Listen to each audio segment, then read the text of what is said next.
1995년 크리스마스 이브, 눈 내리는 고아원 앞. 낡은 트럭 한 대가 멈춰 섰습니다.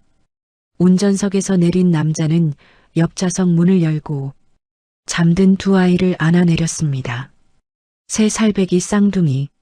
남자는 아이들을 차가운 땅 위에 내려놓고 주머니에 뭔가를 넣어주었습니다. 잠에서 깬 아이가 남자의 바지가랑이를 붙잡았습니다. 남자는 그 손을 떼어내고 뒤도 돌아보지 않은 채 트럭에 올라탔습니다. 엔진 소리가 멀어지고 두 아이만 어둠 속에 남았습니다. 그때 오빠의 주머니에서 무언가가 떨어졌습니다. 반쪽짜리 옥 목걸이, 용이 새겨진 차가운 돌이 눈 위에서 빛났습니다. 동생의 주머니에서도 똑같은 것이 나왔습니다.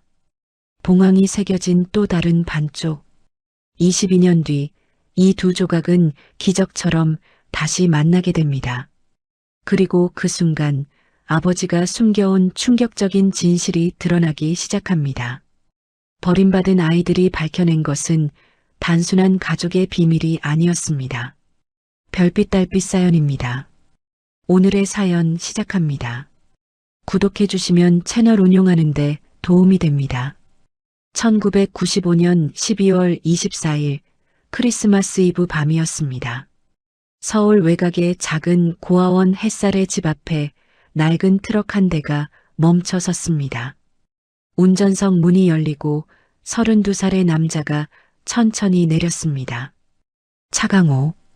며칠간 잠을 자지 못한 듯 눈 밑에는 짙은 그늘이 내려앉아 있었고 볼은 푹 꺼져 있었습니다. 강호가 옆좌석 문을 열자 찬바람이 차 안으로 밀려들었습니다. 낡은 담요에 쌓인 두 아이가 서로를 꼭 껴안은 채 잠들어 있었습니다.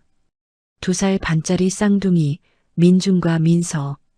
강호가 떨리는 손으로 민준을 안아 올리는 순간 아이가 눈을 떴습니다. 강호의 심장이 칼로 베이는 듯 했습니다. 강호가 아들의 이마에 입술을 가볍게 대며 속삭였습니다. 우리 강아지 춥지? 응, 조금만 참아. 아빠가 금방 따뜻한 아랫목 같은데 데려다 줄게. 거기 가면 배도 안 고프고 춥지도 않아. 알았지?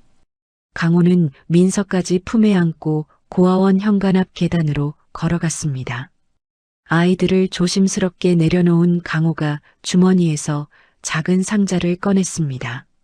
상자 안에는 옥으로 만든 목걸이가 들어 있었습니다. 원래 하나였던 것을 정확히 반으로 나눈 형태. 용 문양이 새겨진 반쪽을 민준의 점퍼 주머니에, 봉황 문양이 새겨진 나머지 반쪽을 민서의 주머니에 넣어 주었습니다. 강호가 떨리는 목소리로 중얼거렸습니다. 민준아, 민서야. 잘 들어라. 이건 그냥 목걸이가 아니야. 너희 둘은 하나야. 나중에 아주 나중에라도 혹시 헤어지게 되면 이 목걸이 보고 꼭 다시 만나야 한다. 알겠지? 꼭 찾아야 해. 강호는 품에서 구겨진 편지 한 장을 꺼내 아이들 곁에 놓았습니다. 그리고 현관벨을 누른 뒤도 돌아보지 않고 트럭으로 뛰어갔습니다. 엔진이 걸리고 헤드라이트 불빛이 어둠 속으로 사라질 때까지 강호는 백미러를 보지 않으려 애썼습니다. 하지만 핸들을 잡은 손이 부들부들 떨리는 것은 멈출 수 없었습니다. 현관문이 열리고 잠옷 위에 두꺼운 가디건을 걸친 박순옥 원장이 모습을 드러냈습니다. 60살의 원장은 계단 위의 광경을 보고 숨을 삼켰습니다. 아이고 세상에, 이게 웬일이야. 이 엄동설안의 핏덩이들을. 박순옥이 허리를 숙여 아이들을 살피는 순간 민준이 눈을 떴습니다. 까만 눈동자가 낯선 할머니의 얼굴을 올려다보았습니다. 박순옥의 가슴이 내려앉았습니다. 박순옥이 가장 부드러운 목소리로 대답했습니다. 우리 아가 할머니랑 따뜻한 방에 들어가 있자. 여기 있다간 얼어 죽어. 응?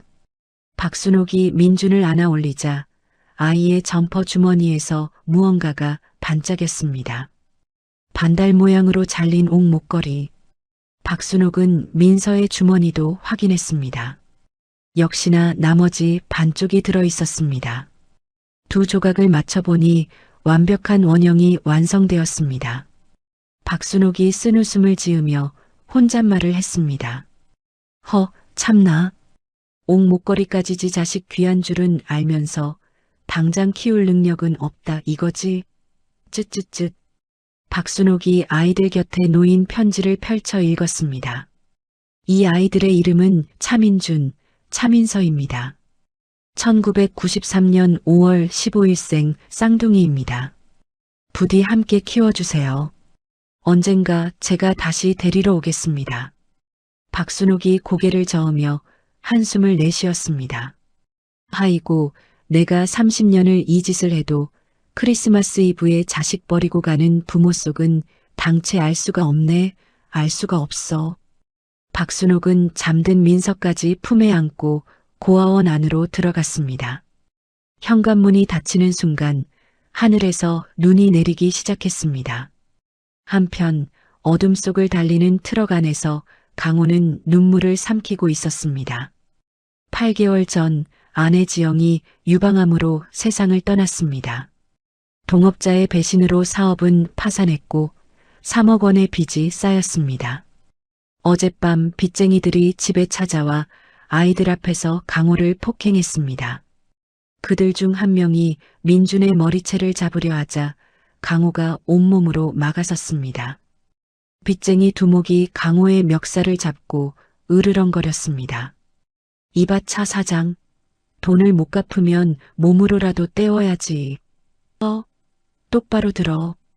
다음에는 네 새끼들 차례야. 애들 학교 가는 길 조심시켜라. 잉? 강호가 핸들을 움켜쥐며 이를 악물었습니다. 으악. 지영아. 여보 미안해. 나 같은 놈은 아비 자격도 없어. 내가 죽일 놈이야. 내가 세상에서 제일 비겁한 놈이야. 1996년 봄이 왔습니다. 햇살의 집 마당에는 개나리가 노랗게 피어났고 아이들의 웃음소리가 봄바람에 실려 퍼졌습니다. 하지만 박순옥의 마음은 무거웠습니다. 책상 위에는 두 통의 서류가 놓여 있었습니다.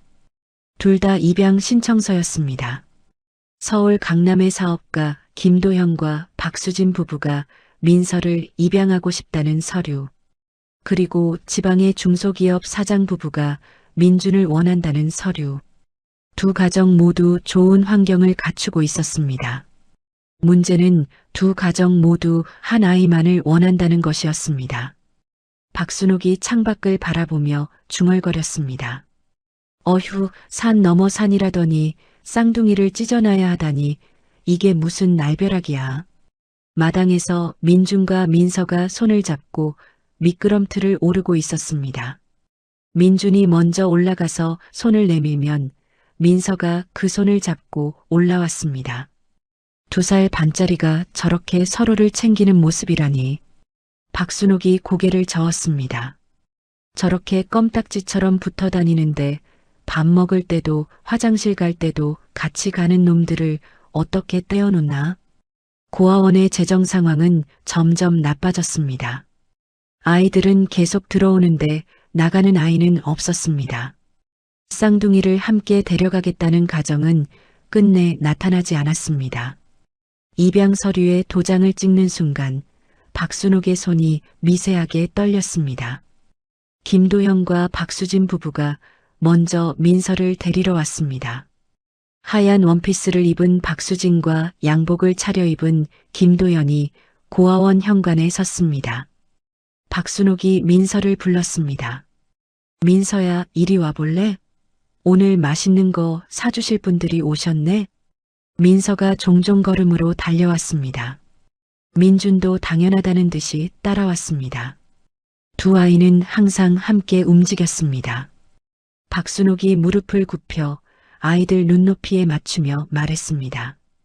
민서야, 이 예쁜 아줌마랑 멋진 아저씨가 이제부터 우리 민서의 새 엄마 아빠가 되어주실 거야. 민서가 고개를 갸웃거렸습니다. 아직 그 말의 의미를 완전히 이해하지 못하는 눈치였습니다. 하지만 민주는 달랐습니다. 민준이 여동생의 손을 꽉 잡으며 소리쳤습니다. 안 돼. 내 동생이야. 민서 어디 가요? 싫어요. 민서 안 보내요. 박수진이 조심스럽게 다가와 민서에게 손을 내밀었습니다. 어머, 민서야. 아줌마랑 같이 가자. 우리 집에 가면 민서만 쓰는 예쁜 방도 있고 인형이랑 장난감도 산더미처럼 쌓여 있어. 아줌마랑 갈까? 민서가 호기심 어린 눈으로 박수진을 바라보았습니다. 하지만 오빠의 손을 놓지는 않았습니다. 오빠도 같이 가요? 아줌마, 우리 오빠는요? 아이의 질문에 현장이 순간 조용해졌습니다. 김도영과 박수진이 서로를 바라보았습니다. 박순옥이 대신 대답했습니다. 민서야, 오빠는 민준이는 다른 엄마 아빠가 데리러 올 거야. 하지만 나중에, 아주 나중에 꼭 다시 만날 수 있어. 싫어. 거짓말. 할머니 거짓말쟁이. 민서 안 보내요. 저리 가요. 민준이 소리쳤습니다. 민준의 까만 눈에서 눈물이 흘러내렸습니다. 박순옥이 민준을 안아들었고 박수진이 민서를 안았습니다. 두 아이가 떨어지는 순간 민서도 울음을 터뜨렸습니다. 오빠, 오빠, 안 갈래. 나 안 가. 민서가 손을 뻗어 오빠를 향해 몸부림쳤습니다. 민준도 박순옥의 품에서 벗어나려 안간힘을 썼습니다. 민서야, 민서야 가지마. 으앙, 민서야. 김도현과 박수진은 우는 아이를 안고 서둘러 차에 올랐습니다. 검은 세단이 고아원을 빠져나갈 때까지 민준의 울음소리가 마당에 울려 퍼졌습니다. 박순옥은 아이를 꼭 안은 채 눈물을 흘렸습니다. 미안하다, 민준아. 이 못난 할머니가 정말 미안해. 너희들 살리려고 그러는 거야. 정말 미안하다. 그날 이후 민준은 입을 닫았습니다. 밥을 먹을 때도 잠을 잘 때도 아무 말이 없었습니다. 단지 반쪽짜리 옥 목걸이만을 손에서 놓지 않았습니다. 한 달 후 지방의 사장 부부가 민준을 데리러 왔습니다. 이번에는 울음도 몸부림도 없었습니다. 민준은 모든 것을 체념한 듯한 표정으로 낯선 어른들의 손을 잡고 고아원을 나섰습니다. 박순옥이 현관에서 작아지는 아이의 뒷모습을 지켜보았습니다. 민준아, 부디 몸 성이 잘 커야 한다. 언젠가 아빠랑 동생 꼭 다시 만나야지. 반드시 꼭 살아서 만나거라. 6개월 후 박순옥에게 편지 한 통이 도착했습니다. 보낸 사람은 차강호. 편지에는 아이들의 안부를 묻는 내용이 담겨 있었습니다. 박순옥은 조심스럽게 답장을 썼습니다. 그렇게 두 사람의 편지 왕래가 시작되었습니다. 민서는 김도영과 박수진 부부의 딸로 김민서가 되어 강남에서 자랐습니다. 넓은 아파트, 예쁜 옷, 좋은 음식. 부족한 것 없이 자랐지만 민서는 늘 마음 한구석이 허전했습니다. 밤마다 까만 눈동자를 가진 남자아이가 자신의 손을 잡고 있는 꿈을 꾸었습니다. 깨고 나면 왜인지 눈물이 났습니다. 그 아이가 누구인지, 왜 꿈에 나타나는지 민서는 알 수 없었습니다. 2001년 민서가 8살이 되던 해, 김도영과 박수진이 이혼했습니다. 사업 문제와 성격 차이가 원인이었습니다. 민서는 양어머니 박수진을 따라갔습니다. 박수진이 민서의 머리를 쓰다듬으며 말했습니다. 민서야, 엄마랑 둘이서도 잘 살 수 있어. 걱정하지 마. 민서가 고개를 끄덕이며 대답했습니다. 네, 엄마. 저 안 울어요. 2003년 박수진이 대기업 임원 이재훈과 재혼했습니다. 민서는 새아버지의 성을 따라 이민서로 호적을 정리했습니다. 이재훈은 민서를 친딸처럼 대해주었습니다. 이재훈이 민서의 목에 걸린 반쪽짜리 옥 목걸이를 보며 물었습니다. 이 목걸이 예쁘다. 어디서 났어? 민서가 목걸이를 만지며 대답했습니다. 몰라요. 어릴 때부터 갖고 있었어요. 근데 이거 보면 마음이 편해져요. 박수진이 예쁜 은체인에 목걸이를 연결해주며 말했습니다. 이제 더 예뻐졌네. 잃어버리지 말고 잘 간직해. 민서가 환하게 웃으며 대답했습니다. 네, 엄마. 평생 간직할게요. 2012년 민서가 19살이 되던 해, 박수진이 교통사고로 갑작스럽게 세상을 떠났습니다. 민서는 큰 슬픔에 빠졌습니다. 장례식장에서 민서는 며칠 동안 울음을 멈추지 못했습니다. 새아버지 이재훈이 민서를 계속 친딸처럼 돌봐주었습니다. 이재훈이 민서의 어깨를 감싸며 말했습니다. 민서야, 아빠가 있잖아. 힘들면 언제든 기대.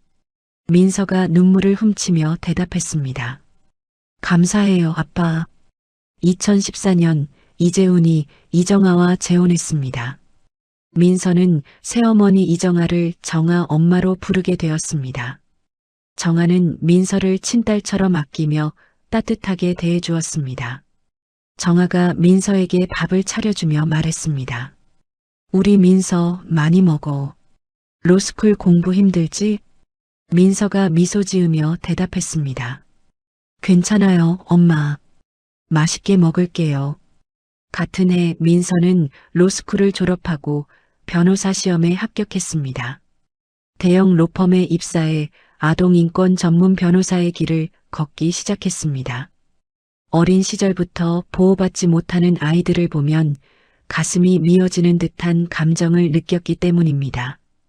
그 이유를 민서 자신도 명확히 설명할 수 없었습니다. 다만 그런 아이들 곁에 있으면 왠지 자신의 일부를 찾은 것 같은 기분이 들었습니다. 한편 민준의 삶은 민서와 전혀 달랐습니다. 지방의 사장 부부에게 입양된 민준은 처음에는 평범하게 자랐습니다. 하지만 1997년 IMF 외환위기가 터지면서 양아버지의 사업이 완전히 무너졌습니다. 양아버지와 양어머니가 거실에서 소리를 지르며 싸웠습니다. 당신 때문에 다 망했어. 나한테만 왜 그래? 나라가 이 모양인데. 10살의 민준이 방문 틈으로 그 광경을 지켜보았습니다. 두 손으로 귀를 막았지만 고함 소리는 멈추지 않았습니다. 민준의 눈에서 눈물이 흘러내렸습니다. 결국 양부모는 이혼했고 민준은 다시 고아원으로 돌아왔습니다. 박순옥이 고아원 현관에서 민준을 맞이했습니다. 박순옥의 눈에 눈물이 고였습니다. 민준아. 민준은 아무 말 없이 고아원 안으로 들어갔습니다. 손에는 여전히 반쪽짜리 옥 목걸이가 쥐어져 있었습니다. 두 번째 버림. 세상에 대한 신뢰가 완전히 무너지는 순간이었습니다. 그날 밤 박순옥이 강호에게 편지를 썼습니다. 강호 씨, 민준이가 입양 가정 파탄으로 고아원에 돌아왔습니다. 아이가 말을 하지 않습니다. 어떻게 해야 할지 모르겠습니다. 편지를 받은 강호는 막노동판에서 삽을 놓고 주저앉았습니다. 강호의 눈에서 눈물이 흘러내렸습니다. 민준아, 아빠가 미안해. 아빠가 정말 미안해. 강호는 당장이라도 달려가고 싶었습니다. 하지만 아직 빚이 남아 있었고 아이에게 해줄 수 있는 것이 아무것도 없었습니다. 강호가 주먹을 불끈 쥐며 중얼거렸습니다. 그래도 뭐라도 해야 해. 뭐라도. 그날부터 강호는 한 달에 3만 원씩 고아원에 익명으로 후원금을 보내기 시작했습니다. 막노동으로 번 푼돈이었지만 그것이 강호가 할 수 있는 전부였습니다. 민주는 고아원에서 말수적은 아이로 자랐습니다. 다른 아이들과 어울리지 않았습니다. 유일한 친구는 책이었습니다. 도서관에서 빌려온 책을 밤새 읽었습니다. 중학교 2학년이 되던 해 고아원의 한 검사가 방문했습니다. 아동학대 사건을 수사하며 아이들을 보호한 이야기를 들려주었습니다. 검사가 아이들 앞에서 말했습니다. 여러분, 세상에는 나쁜 어른들도 있지만 여러분을 지켜주는 어른들도 있습니다. 저는 그런 어른이 되고 싶어서 검사가 됐습니다. 14살의 민준이 검사의 눈을 똑바로 바라보았습니다. 가슴속에서 무언가가 뜨겁게 타오르는 것을 느꼈습니다. 그날 밤 민준이 박순옥에게 말했습니다. 원장님, 저도 검사가 되고 싶어요. 박순옥이 놀라서 민준을 바라보았습니다. 검사? 우리 민준이가? 민준이 고개를 끄덕이며 대답했습니다. 네. 저처럼 버림받은 아이들을 지키는 사람이 되고 싶어요. 박순옥의 눈에 눈물이 고였습니다. 박순옥이 민준의 손을 꼭 잡으며 말했습니다. 그래, 민준아. 넌 할 수 있어.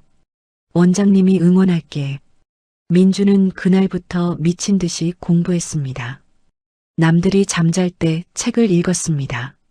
남들이 놀 때 문제를 풀었습니다. 고등학교를 수석으로 졸업하고 장학금으로 법대에 진학했습니다. 대학에서도 민준은 도서관에서 살았습니다. 아르바이트로 생활비를 벌면서 학점을 유지했습니다. 잠은 하루 4시간이면 충분하다고 스스로를 세뇌시켰습니다. 친구 하나 없이 오직 공부만 했습니다. 2014년 민준은 사법시험에 역대 최연소 합격자 중 한 명으로 이름을 올렸습니다. 합격 소식을 들은 박순옥이 전화기 너머로 울먹였습니다. 민준아, 해냈구나. 우리 민준이가 해냈어. 민준도 눈시울이 붉어졌습니다. 원장님 덕분이에요. 감사합니다. 2년간의 사법연수원 과정을 거쳐 2016년 12월 민준은 정식 검사로 임용되었습니다. 임용식 날 민준은 목에 걸린 반쪽짜리 옥 목걸이를 만졌습니다. 민서야, 너는 어디서 뭘 하고 있니? 대형 로펌의 러브콜이 쏟아졌습니다. 돈 많이 주겠다. 좋은 자리 주겠다. 하지만 민준은 모두 거절했습니다. 대신 검찰의 아동학대 전담 부서를 자원했습니다. 박재현 부장검사가 민준을 불러 물었습니다. 자네 왜 하필 이 부서야? 여기 힘들고 승진해도 불리한 거 알지? 민준이 박재현의 눈을 똑바로 바라보며 대답했습니다. 제가 하고 싶은 일입니다. 박재현이 민준을 한참 바라보다가 고개를 끄덕였습니다. 좋아. 그 눈빛 마음에 드는군. 내가 지원해주지. 같은 시각 서울 외곽의 한 요양병원. 54살의 차강호가 창밖을 바라보고 있었습니다. 2년 전 췌장암 3기 진단을 받고 치료를 받아왔지만 상태가 점점 악화되고 있었습니다. 강호의 손에는 오래된 사진 한 장이 들려 있었습니다. 2살 반짜리 쌍둥이가 웃고 있는 사진. 강호가 사진을 어루만지며 중얼거렸습니다. 민준아, 민서야, 아빠가 보고 싶다. 침대 옆 서랍에는 22년간 쓴 일기장이 보관되어 있었습니다. 그리고 매달 고아원에 보내온 후원금 영수증 묶음도 함께 있었습니다. 처음에는 3만 원이었던 후원금이 5만 원, 10만 원으로 늘어난 기록이 고스란히 남아 있었습니다. 강호가 눈물을 흘리며 말했습니다. 언젠가 너희에게 모든 걸 말해줄게. 아빠가 왜 그럴 수밖에 없었는지.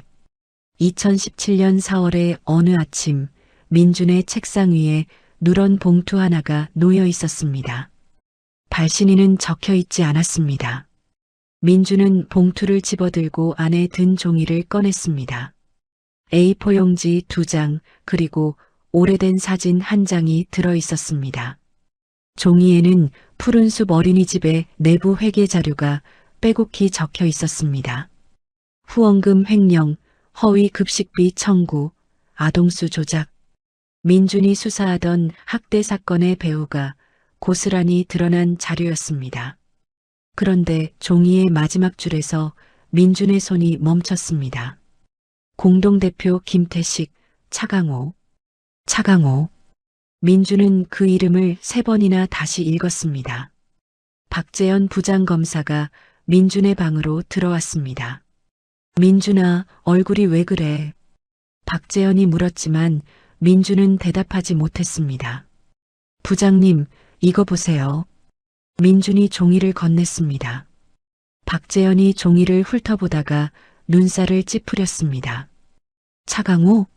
이 사람 누구야? 민준이 입술을 깨물었습니다.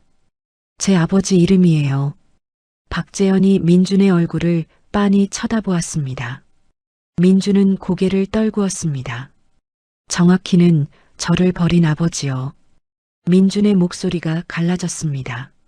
22해 전 크리스마스 이브에 고아원 앞에 저를 놓고 떠난 사람이에요. 박재현이 봉투 안에 든 사진을 꺼냈습니다.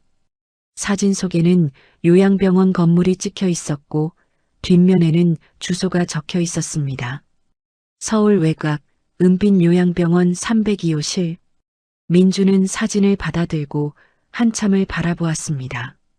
며칠 뒤 민주는 수사 일정을 마치고 은빛 요양병원을 찾았습니다. 3층 복도는 조용했고 소독약 냄새가 코를 찔렀습니다. 민주는 302호실 앞에 섰습니다. 문패에는 차강호라는 이름이 붙어 있었습니다. 심장이 쿵쿵 뛰었습니다. 문을 열었습니다. 좁은 병실 안에 침대 하나, 그 위에 마른 노인이 누워 있었습니다. 눈을 감고 있었고 얼굴은 뼈만 앙상하게 남아 있었습니다. 민주는 문 앞에 선 채로 노인을 바라보았습니다. 이 사람이 아버지인가? 가슴이 먹먹했습니다. 간호사가 다가왔습니다. 면회 오셨어요? 환자분은 며칠째 의식이 없으세요. 민준이 물었습니다. 병명이 뭔가요? 간호사가 대답했습니다. 말기 췌장암이에요. 오래 못 버티실 것 같아요. 민주는 침대 옆에 놓인 낡은 서랍장을 보았습니다. 서랍 손잡이가 달아 있었습니다. 민준이 서랍을 열자 안에서 가죽 표지의 일기장이 나왔습니다. 첫 페이지를 펼쳤습니다. 1995년 12월 24일. 오늘 나는 세상에서 가장 비겁한 아버지가 되었다. 민준의 눈이 커졌습니다. 손이 떨렸습니다. 페이지를 넘겼습니다. 아이들을 버리고 떠나는 길, 백미러로 고아원을 보았다. 두 아이가 어둠 속에 서 있었다. 나는 눈물을 닦지도 못하고 악셀을 밟았다. 민주는 일기장을 꼭 쥐었습니다. 그때 병실 문이 열렸습니다. 30살쯤 된 여자가 들어섰습니다. 단정한 정장, 짧게 자른 머리, 그리고 목에 걸린 은체인. 은체인 끝에는 작은 옥 조각이 매달려 있었습니다. 민주는 여자의 목걸이를 보는 순간 숨이 멎는 것 같았습니다. 여자도 민준을 보았습니다. 두 사람의 시선이 부딪혔습니다. 민주는 자신의 가슴팍을 만졌습니다. 셔츠 안쪽에 품고 있던 반쪽짜리 옥 목걸이가 손끝에 닿았습니다. 여자가 먼저 입을 열었습니다. 실례지만 환자분과 어떤 관계세요? 민준이 대답했습니다. 저는 이분의 아들입니다. 여자의 눈이 흔들렸습니다. 저도요. 민준의 심장이 쿵 하고 내려앉았습니다. 여자가 자신의 목걸이를 꺼내 보였습니다. 반달 모양의 옥이 은빛 조명 아래서 빛났습니다. 민주는 자신의 목걸이를 꺼냈습니다. 두 조각의 옥이 나란히 놓이자 완벽한 원이 되었습니다. 용과 봉황이 서로 마주보고 있었습니다. 민준이 물었습니다. 이름이 뭐예요? 여자가 대답했습니다. 이민서요. 원래 이름은 차민서였어요. 민준의 입술이 떨렸습니다. 저는 차민준이에요. 두 사람은 한참 동안 말없이 서로를 바라보았습니다. 침대 위의 강호는 여전히 눈을 감고 있었습니다. 민서가 먼저 말했습니다. 어머니가 돌아가시기 전에 편지를 남겼어요. 내가 입양하라고 쌍둥이 오빠가 있다고. 민서의 목소리가 떨렸습니다. 민준이 일기장을 내밀었습니다. 이것 좀 봐요. 민서가 일기장을 받아들고 첫 페이지를 읽었습니다. 눈시울이 붉어졌습니다. 이게 아버지가 쓴 거예요? 민준이 고개를 끄덕였습니다. 민서가 페이지를 넘겼습니다. 2001년 5월 15일. 오늘은 아이들의 8번째 생일이다. 민준이가 고아원으로 돌아왔다는 소식을 들었다. 가슴이 찢어지는 것 같았다. 민서의 손이 떨렸습니다. 민준이 말했습니다. 아버지가 우리를 잊지 않았나 봐요. 민서가 다음 페이지를 읽었습니다. 2012년 12월. 햇살의 집에 첫 후원금을 보냈다. 내 이름은 밝히지 말아달라고 했다. 민준의 눈이 커졌습니다. 그 익명 후원자가 아버지였어요? 민서가 고개를 끄덕였습니다. 일기장의 마지막 부분에는 더 충격적인 내용이 있었습니다. 2012년 9월. 김태식이 찾아왔다. 투자하면 큰 돈을 벌 수 있다고 했다.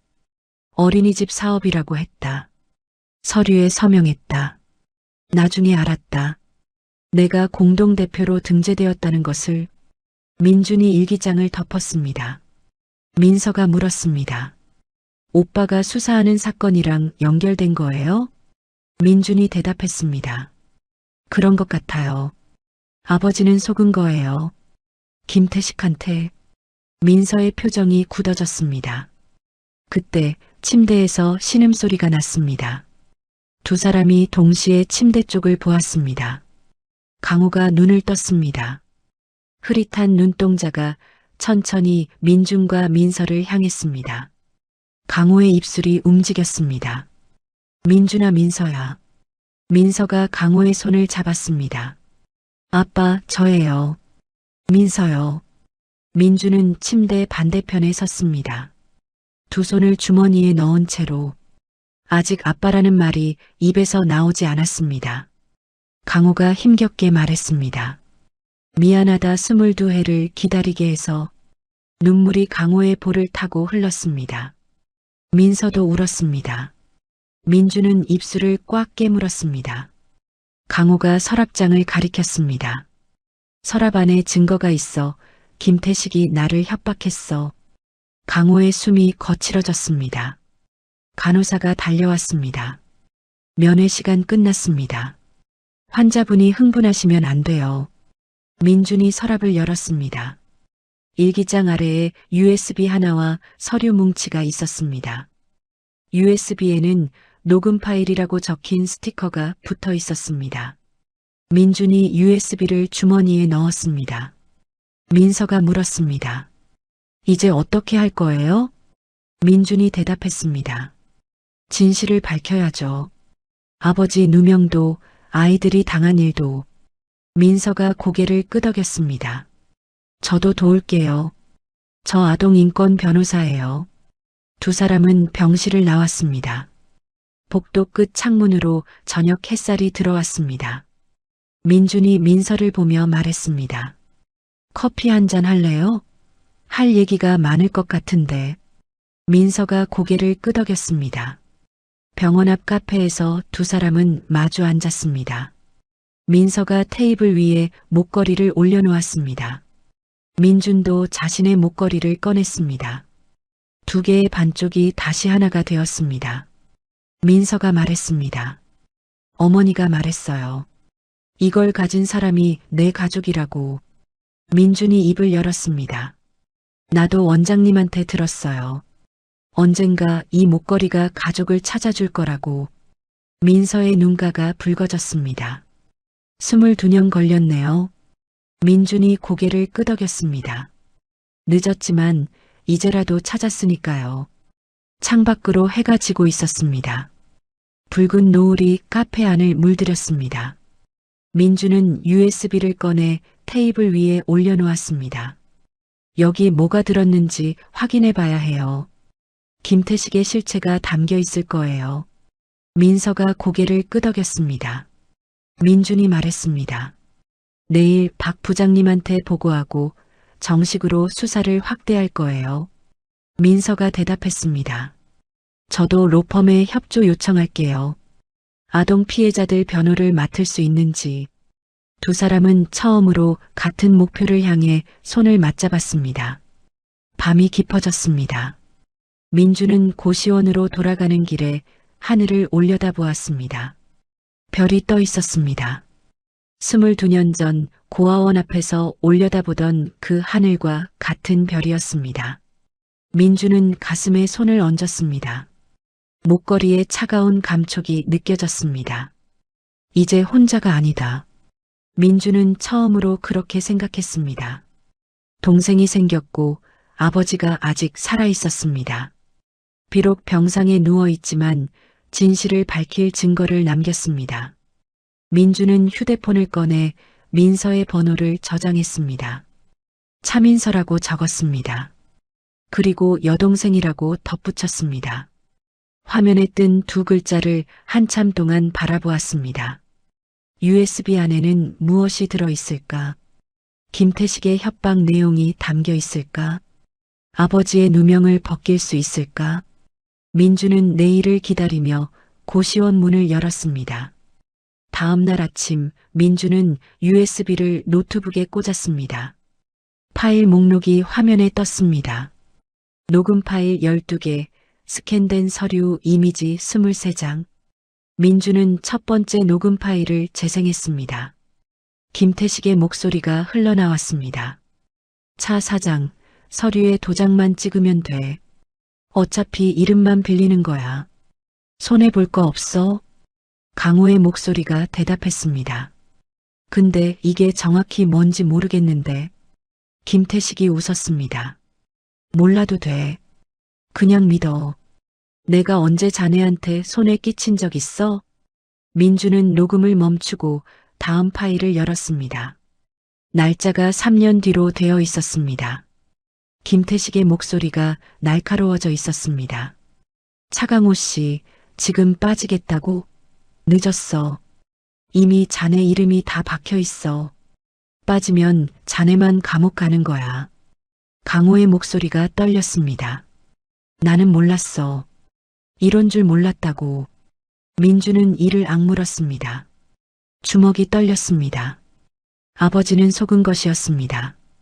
김태식에게 이용당하고 협박당하고 벗어나지 못한 것이었습니다. 민주는 박재현 부장검사에게 전화를 걸었습니다. 부장님, 증거 확보했습니다. 지금 검찰청으로 가겠습니다. 박재현이 대답했습니다. 알았다. 회의실에서 기다릴게. 1시간 뒤 민주는 회의실 테이블 위에 USB와 서류를 펼쳐놓았습니다. 박재현이 녹음 파일을 들었습니다. 얼굴이 점점 굳어졌습니다. 이거면 김태식 기소할 수 있어. 사기, 횡령, 협박, 아동학대 방조까지. 민준이 고개를 끄덕였습니다. 박재현이 민준을 바라보았습니다. 근데 민준아, 차강호 씨가 내 아버지라며. 괜찮겠어? 민준이 대답했습니다. 괜찮습니다. 진실을 밝히는 게 먼저니까요. 박재현이 민준의 어깨를 두드렸습니다. 그날 오후 민준은 민서에게 연락했습니다. 증거 확인했어요. 아버지는 김태식한테 속은 거예요. 민서가 대답했습니다. 다행이다. 아버지가 나쁜 사람이 아니었구나. 민준이 말했습니다. 오늘 저녁에 병원 갈 건데 같이 갈래요? 저녁 7시 두 사람은 은빛 요양병원 302호실 앞에 섰습니다. 민서가 문을 열었습니다. 강호가 눈을 뜨고 있었습니다. 어제보다 안색이 조금 나아 보였습니다. 민서가 침대 옆에 앉았습니다. 아빠, 저희 왔어요. 강호의 눈가에 눈물이 맺혔습니다. 민주는 침대 발치에 섰습니다. 여전히 아빠라고 부르기가 어려웠습니다. 강호가 힘겹게 손을 들어 민준을 가리켰습니다. 민준아, 가까이 와라. 민준이 천천히 다가갔습니다. 강호가 민준의 손을 잡았습니다. 손이 마르고 차가웠습니다. 강호가 입을 열었습니다. 내가 다 말해줄게. 그날 밤 무슨 일이 있었는지. 민준과 민서가 동시에 강호를 바라보았습니다. 강호의 목소리가 천천히 흘러나왔습니다. 1995년이었다. 너희 엄마 지영이가 병으로 세상을 떠났어. 병원비가 눈덩이처럼 불어났고 빚쟁이들이 매일 찾아왔지. 나는 일용직으로 버텼지만 도저히 감당이 안 됐어. 강호의 눈에서 눈물이 흘렀습니다. 그해 겨울 빚쟁이들이 집에 불을 지르겠다고 협박했어. 너희를 데리고 있으면 다 같이 죽을 것 같았어. 그래서 너희를 고아원에 맡기기로 했어. 민서가 강호의 손을 꽉 잡았습니다. 아빠 괜찮아요. 천천히 말씀하세요. 강호가 고개를 끄덕였습니다. 크리스마스 이브 밤이었어. 너희를 트럭에 태우고 고아원으로 갔지. 민준이 내 손을 꼭 잡고 있었어. 추우니까 동생 손 놓지 말라고 했더니 강호의 목소리가 갈라졌습니다. 고아원 앞에 너희를 내려놓고 나는 도망쳤어. 백미러로 너희를 봤어. 어둠 속에 서 있는 두 아이. 그 모습이 평생 눈에 박혀 있어. 강호가 눈을 감았습니다. 민준이 물었습니다. 그 뒤로 왜 안 찾아오셨어요? 강호가 눈을 떴습니다. 찾아갈 자격이 없었어. 너희를 버린 놈이 무슨 낯으로. 민준의 입술이 떨렸습니다. 강호가 말을 이었습니다. 그래도 너희 소식은 계속 들었어. 원장님한테 편지를 보냈거든. 민준이가 고아원으로 돌아왔다는 소식 들었을 때 가슴이 찢어지는 줄 알았어. 민서가 좋은 집에 입양됐다는 소식 들었을 때는 그나마 다행이라고 생각했고, 강호가 서랍장을 가리켰습니다. 서랍 맨 아래에 편지들이 있어. 너희한테 쓴 편지야. 한 번도 보내지 못한. 민서가 서랍을 열어 편지 뭉치를 꺼냈습니다. 수십 통의 편지가 고무줄로 묶여 있었습니다. 민서가 첫 번째 편지를 펼쳤습니다. 민준아, 민서야. 오늘은 너희 생일이구나. 8살이 됐네. 아빠가 미안하다.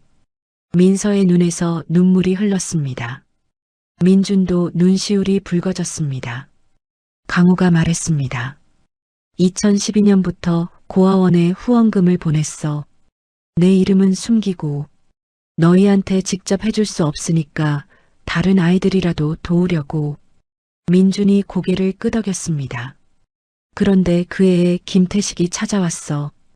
옛날에 같이 일했던 놈이야. 투자하면 큰 돈 벌 수 있다고 했어. 나는 그 돈으로 너희를 찾아가려고 했어. 떳떳하게. 강호의 목소리가 쓸쓸했습니다. 그런데 그게 함정이었어. 서류에 도장을 찍었더니 내가 어린이집 공동대표가 돼 있더라고. 나중에 알았어. 그 어린이집에서 아이들을 학대하고 돈을 빼돌리고 있다는 걸. 강호가 이를 악물었습니다. 빠져나오려고 했어. 그랬더니 김태식이 협박하더라. 네가 빠지면 내 이름으로 된 서류 다 경찰에 넘긴다고. 감옥 가고 싶냐고. 강호의 손이 떨렸습니다. 민준이 말했습니다. 그래서 녹음을 하신 거예요? 강호가 고개를 끄덕였습니다. 그래. 언젠가 진실을 밝힐 날이 올 거라고 생각했어. 근데 그 전에 내 몸이 먼저 망가졌지.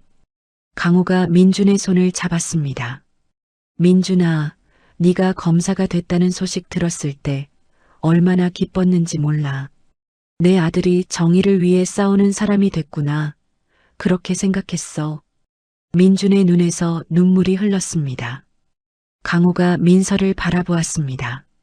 민서야, 네가 변호사가 됐다는 것도 알아. 아이들을 돕는 변호사가 됐다면서. 내 엄마를 닮았구나. 민서가 울면서 고개를 끄덕였습니다. 강호가 두 사람의 손을 모아 잡았습니다. 이제 너희가 진실을 밝혀줘. 내 누명도 벗기고 그 어린이집 아이들도 구해줘. 아빠가 못한 일을 너희가 해줘. 민준이 입을 열었습니다. 목소리가 떨렸습니다. 아버지. 처음으로 그 단어가 입에서 나왔습니다. 강호의 눈이 커졌습니다.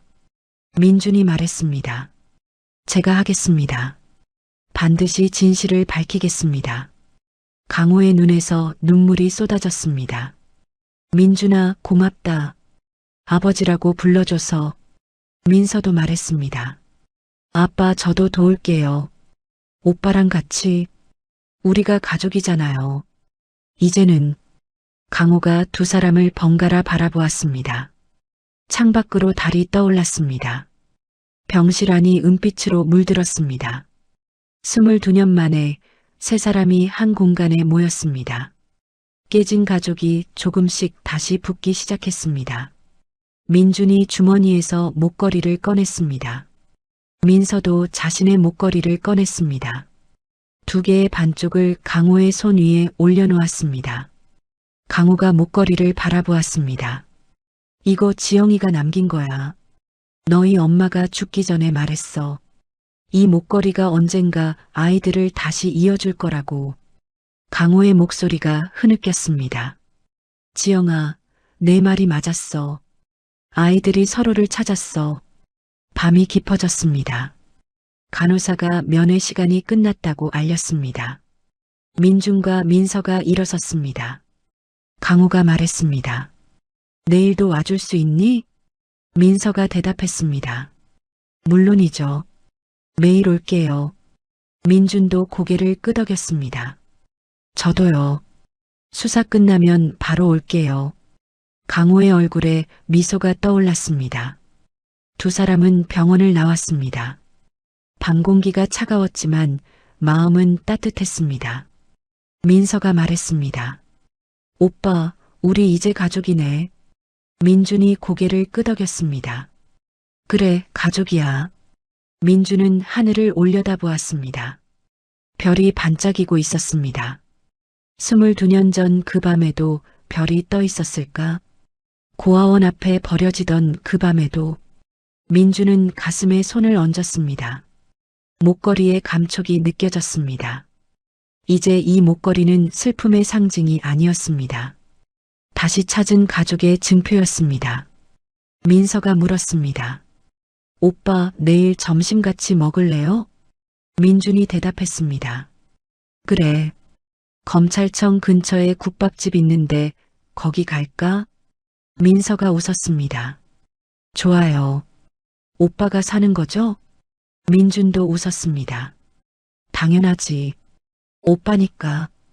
두 사람은 나란히 걸었습니다. 어둠 속에서 두 개의 그림자가 하나처럼 움직였습니다. 2017년 11월 15일 서울중앙지방법원 대법정.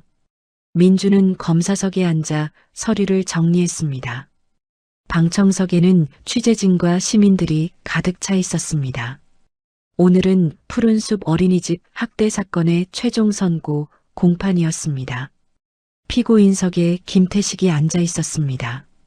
양복을 입고 있었지만 얼굴은 초췌했습니다. 민준은 김태식을 똑바로 바라보았습니다. 김태식은 고개를 숙였습니다.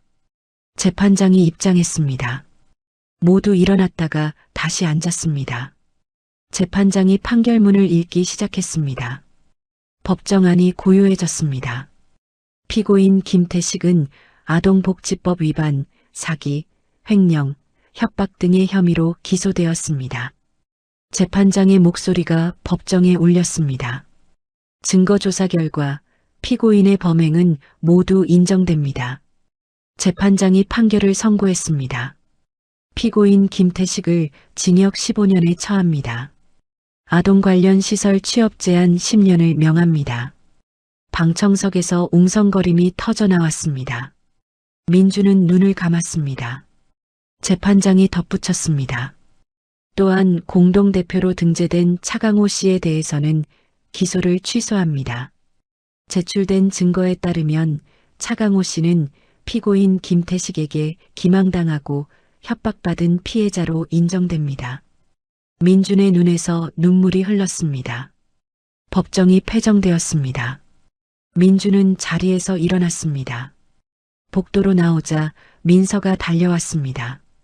오빠 이겼어요. 민서가 민준을 안았습니다. 박재현 부장검사가 다가왔습니다. 민준아, 수고했다. 네가 해냈어. 민준이 고개를 숙였습니다. 부장님 덕분입니다. 박재현이 민준의 어깨를 두드렸습니다. 취재진이 몰려왔습니다. 검사님, 소감 한 말씀 부탁드립니다. 민준이 마이크 앞에 섰습니다. 오늘 판결은 피해 아동들을 위한 것입니다. 앞으로도 아이들을 지키는 검사가 되겠습니다. 민서도 취재진에게 둘러싸였습니다. 이 변호사님, 피해 아동 가족들의 반응은 어떻습니까? 민서가 대답했습니다. 가족들이 눈물을 흘리셨습니다. 정의가 실현되어 다행이라고 하셨습니다. 두 사람은 취재진을 피해 법원 뒤편으로 나왔습니다. 가을 햇살이 따스했습니다. 은행나무 잎이 노랗게 물들어 있었습니다. 민서가 말했습니다. 오빠, 아빠한테 가자. 은빈요양병원 302호실. 강호는 침대에 앉아 텔레비전을 보고 있었습니다. 화면에는 법원 앞에서 인터뷰하는 민준의 모습이 나오고 있었습니다. 강호의 눈가가 젖어 있었습니다. 문이 열리고 민준과 민서가 들어왔습니다. 강호가 두 사람을 바라보았습니다. 텔레비전에서 봤다. 너희가 이겼구나. 강호의 목소리가 떨렸습니다. 민준이 침대 옆에 앉았습니다. 아버지, 누명 벗으셨어요. 재판장이 직접 말했어요. 강호가 민준의 손을 잡았습니다. 고맙다, 민준아. 정말 고맙다. 민서가 강호의 다른 손을 잡았습니다. 아빠, 이제 맘 편히 쉬세요. 강호가 고개를 저었습니다. 아니, 이제 마음이 편해졌어. 너희 덕분에. 강호가 서랍에서 작은 상자를 꺼냈습니다. 이거 너희한테 주려고 준비한 거야. 민준과 민서가 상자를 열었습니다. 안에는 오래된 사진 한 장이 들어 있었습니다. 사진 속에는 젊은 남녀와 두 아기가 있었습니다. 남자는 강호였고 여자는 아름다운 미소를 짓고 있었습니다. 두 아기는 서로 손을 잡고 있었습니다. 강호가 말했습니다. 너희 엄마 지영이야. 너희가 태어난 날 찍은 사진이야. 민서가 사진을 들여다보았습니다. 엄마 처음 봐요. 눈물이 뺨을 타고 흘렀습니다. 민준도 사진을 바라보았습니다. 엄마 눈이 민서랑 똑같네요. 강호가 웃었습니다. 그래, 민서는 엄마를 닮았어. 민준이는 나를 닮았고. 세 사람이 함께 웃었습니다. 병실 안이 따뜻한 공기로 가득 찼습니다. 그날 저녁 세 사람은 병원 옥상에 올라갔습니다. 강호는 휠체어에 앉아 있었습니다. 민준이 휠체어를 밀었습니다. 민서가 담요를 강호의 무릎에 덮어주었습니다. 해가 지고 있었습니다. 하늘이 주황색과 보라색으로 물들었습니다. 강호가 말했습니다. 이렇게 셋이 노을 보는 게 소원이었어. 민서가 물었습니다. 아빠, 다른 소원은 없으세요? 강호가 잠시 생각했습니다. 바다에 가고 싶어. 너희 엄마랑 처음 만난 곳이 강릉 바다거든. 민준이 말했습니다. 아버지 상태가 나아지면 꼭 가요. 셋이 같이. 강호가 고개를 끄덕였습니다. 그래, 그러자. 꼭 가자. 일주일 뒤 민준은 아동학대 전담 부서에서 표창을 받았습니다. 박재현 부장검사가 직접 상장을 수여했습니다. 부서원들이 박수를 쳤습니다. 민준은 고개를 숙여 인사했습니다. 민서도 로펌에서 인정을 받았습니다. 아동인권 사건 담당 변호사로 정식 발령이 났습니다. 선배 변호사가 민서의 어깨를 두드렸습니다. 이 변호사, 앞으로 잘 부탁해. 그 주말 민준과 민서는 햇살의 집을 찾았습니다. 고아원 앞에 서자 민준의 가슴이 뛰었습니다. 22년 전 이 문 앞에 버려졌던 기억이 떠올랐습니다. 하지만 이제는 두렵지 않았습니다. 박순옥 원장이 두 사람을 맞이했습니다. 어머나, 민준이구나. 얼마만이니? 원장의 눈가에 주름이 깊어졌지만 미소는 여전했습니다. 민준이 고개를 숙였습니다. 원장님, 오랜만이에요. 민서가 원장에게 인사했습니다. 안녕하세요. 저는 민준 오빠의 동생 민서예요. 원장이 민서를 바라보았습니다. 아이고, 민서구나. 네가 이렇게 컸구나.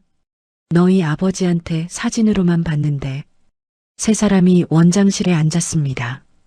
원장이 차를 내왔습니다. 민준이 물었습니다. 원장님, 아버지가 후원금 보낸 거 알고 계셨어요? 원장이 고개를 끄덕였습니다. 알고 있었지. 익명으로 보내달라고 했지만 필체를 보고 알았어. 내 아버지는 평생 너희를 잊지 못했단다. 민준의 눈시울이 붉어졌습니다. 원장이 서랍에서 봉투를 꺼냈습니다. 이거 너의 아버지가 보낸 편지들이야. 후원금이랑 같이 왔던 것들. 민준이 봉투를 받아들었습니다. 수십 통의 편지가 들어 있었습니다. 민서가 편지 하나를 꺼내 읽었습니다. 원장님, 아이들 잘 부탁드립니다. 제가 직접 찾아갈 수 없어서 죄송합니다. 민서의 목소리가 떨렸습니다. 아빠가 이렇게까지 하셨구나. 원장이 말했습니다. 내 아버지는 나쁜 사람이 아니야. 그냥 힘든 사람이었어. 세상이 너무 가혹했던 거지. 민준이 고개를 끄덕였습니다. 고아원 아이들이 원장실로 들어왔습니다. 원장님, 손님이에요? 아이들이 민준과 민서를 신기하게 바라보았습니다. 원장이 웃으며 말했습니다. 그래, 이 오빠 언니가 옛날에 여기 살았어. 민준이 아이들 앞에 쪼그려 앉았습니다. 안녕, 나는 민준이야. 너희 이름은 뭐야? 아이들이 하나씩 이름을 말했습니다. 저는 수연이요. 저는 지훈이요. 민서가 가방에서 과자 봉지를 꺼냈습니다. 우리가 선물 가져왔어. 나눠 먹어. 아이들이 환호성을 질렀습니다. 고맙습니다, 언니. 민준이 원장에게 말했습니다. 원장님, 앞으로 저희가 자주 올게요. 아버지 대신. 원장의 눈가가 촉촉해졌습니다. 그래, 고맙다. 정말 고맙다. 해가 질 무렵 민준과 민서는 고아원을 나섰습니다. 아이들이 대문 앞까지 따라 나와 손을 흔들었습니다. 안녕히 가세요. 또 오세요. 민준이 손을 흔들어 대답했습니다. 그래, 또 올게. 민서가 말했습니다. 오빠, 오늘 기분이 어때요? 민준이 하늘을 올려다보았습니다. 좋아. 정말 좋아. 두 사람은 나란히 걸었습니다.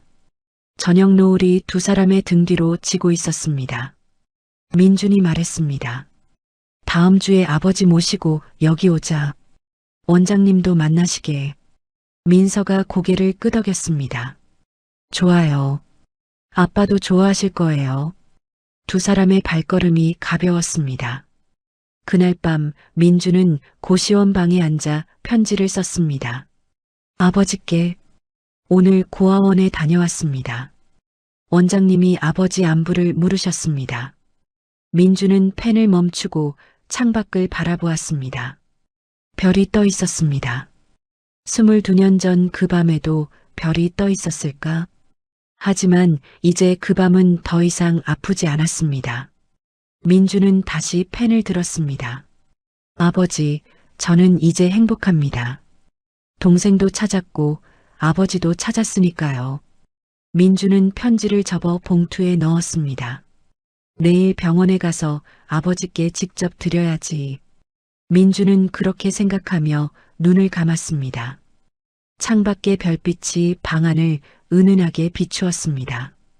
그때 민준의 휴대폰이 울렸습니다. 화면에 법무부라는 글자가 떠 있었습니다. 민준은 전화를 받았습니다. 검사 차민준입니다. 전화기 너머로 낯선 목소리가 들렸습니다. 차민준 검사님, 법무부 인사과입니다. 내일 오전에 출석해 주시기 바랍니다. 민준의 표정이 굳어졌습니다. 무슨 일입니까? 목소리가 대답했습니다. 지방 발령권으로 논의할 사항이 있습니다. 내일 자세한 내용 안내드리겠습니다. 전화가 끊어졌습니다. 민준은 휴대폰을 내려다보았습니다. 지방 발령. 아버지 곁을 떠나야 할 수도 있다는 뜻이었습니다. 민준의 얼굴에 그림자가 드리웠습니다. 같은 시각 민서의 휴대폰에도 문자가 도착했습니다.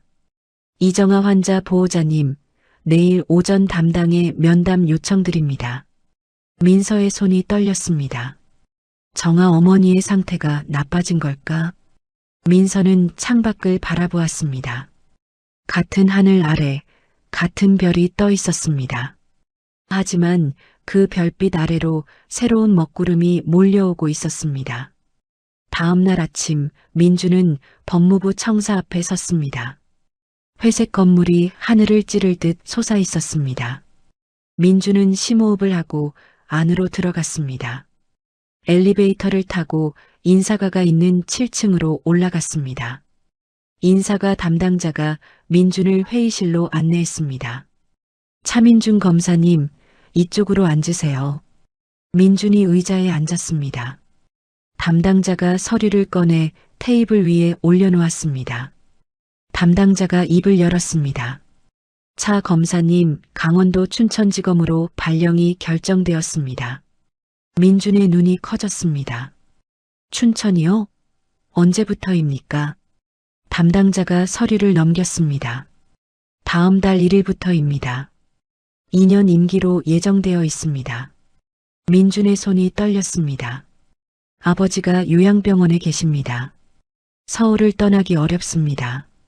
담당자가 고개를 저었습니다. 죄송합니다. 이미 결정된 사항입니다. 상부의 지시예요. 민준이 입술을 깨물었습니다. 이해 신청은 가능합니까? 담당자가 대답했습니다. 절차상 가능하지만 받아들여지기 어렵습니다. 솔직히 말씀드리면요. 민준은 서류를 바라보았습니다. 검은 글씨가 눈앞에서 흐려졌습니다. 같은 시각 민서는 병원 상담실에 앉아 있었습니다. 담당이가 엑스레이 사진을 라이트박스에 걸었습니다. 민서의 심장이 쿵쿵 뛰었습니다. 정아 어머니의 상태가 궁금했지만 물어보기가 두려웠습니다. 담당이가 입을 열었습니다. 이정아 환자분의 암이 전이되었습니다. 민서의 얼굴이 하얗게 질렸습니다. 어디로요? 담당이가 사진을 가리켰습니다. 뇌로 전이되었습니다. 3기에서 4기로 진행된 상태입니다. 민서의 눈앞이 캄캄해졌습니다. 시간이 얼마나 남았나요? 담당이가 잠시 침묵했습니다. 정확히 말씀드리기 어렵지만 6개월에서 1년 정도로 예상됩니다. 민서의 눈에서 눈물이 흘렀습니다. 담당이가 휴지를 건넸습니다. 민서가 물었습니다. 치료 방법은 없나요? 수술이라도. 담당이가 고개를 저었습니다. 전이된 위치가 수술하기 어려운 곳입니다. 항암 치료로 진행을 늦추는 게 최선입니다. 민서는 상담실을 나와 복도에 섰습니다. 다리에 힘이 풀렸습니다. 벽에 기대어 한참을 울었습니다.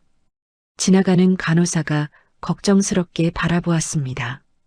민서의 휴대폰이 울렸습니다. 화면에 오빠라는 글자가 떠 있었습니다. 민서가 전화를 받았습니다. 오빠. 목소리가 갈라졌습니다. 민준이 물었습니다. 민서야, 무슨 일이야? 울고 있어? 민서가 대답했습니다. 정아 엄마가 암이 전이됐대. 뇌로. 민준이 잠시 말을 잇지 못했습니다. 민서가 물었습니다. 오빠는 왜 전화했어? 민준이 한숨을 쉬었습니다. 나도 안 좋은 소식이야. 지방 발령 났어. 춘천으로. 민서의 손에서 휴대폰이 떨어질 뻔했습니다. 민서가 말했습니다. 오빠, 지금 어디야? 만나자. 민준이 대답했습니다. 법무부 앞이야. 거기로 갈까? 민서가 고개를 끄덕이듯 대답했습니다. 아니, 내가 갈게. 거기서 기다려. 30분 뒤 두 사람은 법무부 앞 벤치에 나란히 앉았습니다. 가을바람이 차갑게 불었습니다. 낙엽이 발밑에 굴러다녔습니다. 두 사람 모두 말이 없었습니다. 민준이 먼저 입을 열었습니다. 아버지한테 뭐라고 말하지? 민서가 고개를 숙였습니다. 나도 몰라. 정아 엄마한테도 뭐라고 해야 할지. 민준이 하늘을 올려다보았습니다. 어제까지만 해도 다 잘 풀리는 것 같았는데 민서가 고개를 끄덕였습니다. 그러게. 하루 만에 이렇게 될 줄 몰랐어. 민준의 휴대폰이 울렸습니다. 화면에 박재현 부장이라는 글자가 떠 있었습니다. 민준이 전화를 받았습니다. 부장님, 박재현의 목소리가 들렸습니다. 민준아, 발령 소식 들었다. 내가 알아보고 있으니까 조금만 기다려. 민준이 대답했습니다. 감사합니다, 부장님. 전화가 끊어졌습니다. 민서가 물었습니다. 박 부장님이 뭐래? 민준이 대답했습니다. 알아보신대. 근데 쉽지 않을 거야. 이미 결정된 거라고 했으니까. 두 사람은 벤치에서 일어났습니다. 민서가 말했습니다. 일단 아빠한테 가자. 같이 말씀드려야지. 민준이 고개를 끄덕였습니다. 그래, 가자. 은빈요양병원 302호실. 강호는 침대에 앉아 창밖을 바라보고 있었습니다. 문이 열리고 민준과 민서가 들어왔습니다. 강호가 두 사람을 보며 웃었습니다. 어서 와라. 오늘은 둘이 같이 왔네. 강호의 목소리는 밝았지만 얼굴은 어제보다 더 수척해 보였습니다. 민준과 민서가 침대 양쪽에 앉았습니다. 두 사람의 표정이 어두웠습니다. 강호가 물었습니다. 왜 그래? 무슨 일 있어? 민준이 입을 열었습니다. 아버지, 드릴 말씀이 있어요. 강호의 표정이 진지해졌습니다. 민준이 말했습니다. 저 지방으로 발령 났어요. 다음 달부터 춘천으로 가야 해요. 강호의 눈이 흔들렸습니다. 춘천? 거기는 여기서 멀잖아. 민준이 고개를 숙였습니다. 네, 2년이에요. 강호가 민준의 손을 잡았습니다. 괜찮아. 내일이 중요하지. 나는 여기서 잘 있을 테니까. 민준의 눈가가 붉어졌습니다. 아버지, 죄송해요. 곁에 있어드리고 싶은데. 민서도 입을 열었습니다. 아빠, 저도 드릴 말씀이 있어요. 강호가 민서를 바라보았습니다. 민서가 눈물을 참으며 말했습니다. 정아 엄마가 많이 안 좋대요. 암이 전이됐대요. 강호의 표정이 어두워졌습니다. 그래, 많이 힘들겠구나. 민서가 고개를 끄덕였습니다. 앞으로 자주 못 올 것 같아요. 엄마 간병해야 해서요. 강호가 민서의 손을 잡았습니다. 당연히 그래야지. 엄마 곁에 있어줘야지. 민서의 눈에서 눈물이 흘렀습니다. 아빠, 죄송해요. 강호가 두 사람의 손을 모아 잡았습니다. 미안해하지 마. 너희는 할 일을 하는 거야. 나는 괜찮아. 진짜 괜찮아. 강호의 목소리가 떨렸습니다. 민준이 말했습니다. 아버지, 약속했잖아요.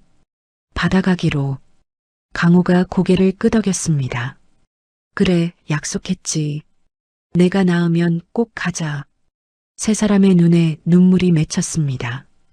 강호가 웃으며 말했습니다. 울지 마. 이렇게 셋이 만났으면 됐어. 그것만으로도 난 행복해. 민준과 민서가 강호를 안았습니다. 병실 안이 눈물과 온기로 가득 찼습니다. 저녁이 되어 두 사람은 병원을 나왔습니다. 민서가 말했습니다. 오빠, 나 오늘 정아 엄마 병원으로 가봐야 해. 민준이 고개를 끄덕였습니다. 그래, 가봐. 나도 박 부장님 만나러 가야 해. 두 사람은 병원 앞에서 헤어졌습니다. 민서가 택시를 타고 떠났습니다. 민주는 한참 동안 그 자리에 서 있었습니다. 민주는 걸어서 검찰청으로 향했습니다. 박재현 부장검사의 사무실 문을 두드렸습니다. 들어와. 민준이 문을 열고 들어갔습니다. 박재현이 의자에서 일어났습니다. 민준아, 앉아. 민준이 소파에 앉았습니다. 박재현이 맞은편에 앉았습니다. 박재현이 말했습니다. 인사과에 얘기해봤어. 쉽지 않더라. 민준이 고개를 숙였습니다. 알고 있습니다. 박재현이 말을 이었습니다. 근데 방법이 아예 없는 건 아니야. 민준의 눈이 커졌습니다. 무슨 방법이요? 박재현이 서류를 꺼냈습니다. 특별휴직 신청이야. 가족 간병 사유로. 민준이 서류를 받아들었습니다. 아버지가 말기 환자니까 해당될 수 있어. 최대 6개월까지 가능해. 민준의 눈에 희망이 떠올랐습니다. 이게 되면 발령을 늦출 수 있어요? 박재현이 고개를 끄덕였습니다. 그래. 휴직 기간 끝나고 복귀할 때 다시 배치받으니까. 민준이 고개를 숙였습니다. 부장님, 감사합니다. 정말 감사합니다. 박재현이 민준의 어깨를 두드렸습니다. 내 아버지 곁에 있어. 그게 지금 네가 해야 할 일이야. 민준은 검찰청을 나와 휴대폰을 꺼냈습니다. 민서에게 전화를 걸었습니다. 민서야, 나 좋은 소식 있어. 민서의 목소리가 들렸습니다. 뭔데? 민준이 말했습니다. 휴직 신청할 수 있대. 아버지 간병 사유로. 민서의 목소리가 밝아졌습니다. 정말? 그럼 안 가도 되는 거야? 민준이 대답했습니다. 일단 6개월은 버틸 수 있어. 그 사이에 아버지 곁에 있을 수 있어. 민서가 안도의 한숨을 쉬었습니다. 다행이다, 오빠. 민준이 물었습니다. 정아 어머니는 어때? 민서의 목소리가 다시 가라앉았습니다. 많이 힘들어 보여. 근데 오빠한테 안부 전해달래. 민준이 말했습니다. 내일 같이 가자. 인사드리게. 민서가 대답했습니다. 응, 고마워 오빠. 전화를 끊고 민준은 밤하늘을 올려다보았습니다. 구름이 달을 가리고 있었습니다. 하지만 구름 사이로 별빛이 새어나왔습니다. 아직 완전한 어둠은 아니었습니다. 민준은 주머니에서 목걸이를 꺼냈습니다. 반쪽짜리 옥이 가로등 불빛에 반짝였습니다. 민준은 목걸이를 꼭 쥐었습니다. 아버지, 조금만 기다리세요. 제가 곁에 있을게요. 2017년 12월 초 민준은 특별휴직 신청서를 제출했습니다. 박재현 부장검사가 직접 인사과에 서류를 전달했습니다. 일주일 뒤 승인 통보가 내려왔습니다. 민준은 6개월간 아버지 곁에 머물 수 있게 되었습니다. 민준은 고시원 짐을 정리해 요양병원 근처 원룸으로 이사했습니다. 병원까지 걸어서 10분 거리였습니다. 매일 아침 병원에 들러 아버지의 상태를 확인했습니다. 강호의 얼굴에 웃음이 돌아왔습니다. 민서도 시간이 날 때마다 병원을 찾았습니다. 정아 어머니의 항암 치료 일정 사이사이에 틈을 냈습니다. 세 사람이 모이면 병실 안이 환해졌습니다. 강호는 두 자녀의 얼굴을 번갈아 바라보며 웃었습니다. 12월 중순의 어느 날 강호가 민준에게 말했습니다. 민준아, 부탁할 게 있어. 민준이 침대 옆에 앉았습니다. 뭔데요, 아버지? 강호가 서랍에서 봉투 3개를 꺼냈습니다. 이거 내가 남기는 편지야. 하나는 너한테, 하나는 민서한테, 하나는 박순옥 원장님한테. 민준이 봉투를 받아들었습니다. 손이 떨렸습니다. 강호가 말했습니다. 내가 떠나고 나면 열어봐. 그전에는 열지 마. 민준의 눈가가 붉어졌습니다. 아버지, 무슨 말씀이세요? 아직 시간 많잖아요. 강호가 민준의 손을 잡았습니다. 민준아, 나는 알아. 내 몸이 어떤지. 그래도 후회는 없어. 너희를 다시 만났으니까. 민준이 고개를 숙였습니다. 강호가 웃으며 말했습니다. 울지 마. 나 살아있을 때 울면 안 돼. 민준이 눈물을 닦았습니다. 네, 안 울게요. 그날 저녁 민서가 병원에 왔습니다. 민준이 복도에서 민서를 만났습니다. 민서야, 아버지가 편지 남기셨어. 민서의 얼굴이 굳어졌습니다. 민준이 봉투를 보여주었습니다. 하나는 나한테, 하나는 너한테. 떠나시고 나서 열어보래. 민서의 눈에 눈물이 맺혔습니다. 아빠가 준비하고 계신 거구나. 두 사람은 병실로 들어갔습니다. 강호가 두 사람을 보며 손짓했습니다. 와라, 둘 다 앉아. 민준과 민서가 침대 양쪽에 앉았습니다. 강호가 말했습니다. 내가 부탁 하나 더 할게. 두 사람이 강호를 바라보았습니다. 강호의 눈이 진지했습니다. 강호가 입을 열었습니다. 내가 떠나면 화장해서 강릉 바다에 뿌려줘. 민서의 눈에서 눈물이 흘렀습니다. 민준도 입술을 깨물었습니다. 강호가 웃으며 말했습니다. 거기가 너희 엄마랑 처음 만난 곳이야. 나는 거기서 지영이를 기다릴 거야. 민준이 고개를 끄덕였습니다.